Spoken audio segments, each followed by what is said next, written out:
l'entrepreneuriat n'implique pas nécessairement la création de nouvelles entreprises. L'entrepreneur est animé par des motivations individuelles de réussite. C'est un état d'esprit. Il est le moteur de l'évolution économique.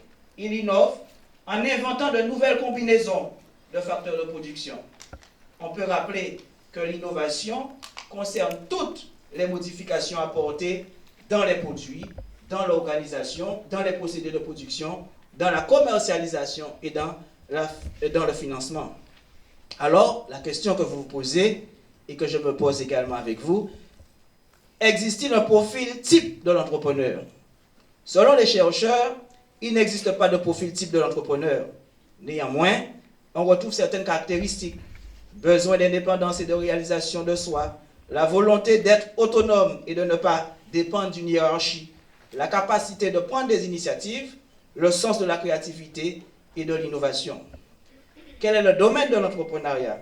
Alors, il comprend l'étude des sources de l'opportunité, l'étude du processus de découverte, d'évaluation et d'exploitation de ces opportunités, l'étude de l'ensemble des personnes, les entrepreneurs, qui les découvrent, les évaluent et les exploitent. Alors, de l'acte de l'entrepreneur au processus entrepreneurial, qu'est-ce qui pousse l'individu à entreprendre? Une question qui fait l'objet de nombreux travaux. Une première approche centrée sur les individus montre que les premières recherches, du moins dans le domaine de l'entrepreneuriat, se sont intéressées à l'entrepreneur en tant qu'individu et ont étudié les caractéristiques psychologiques pour déterminer quelles sont celles qui le poussent à entreprendre. Il s'agit de ce qu'on appelle l'approche par les traits. Les résultats sont multiples. Alors, Slayland nous dit que l'entrepreneur est caractérisé par le besoin de réalisation.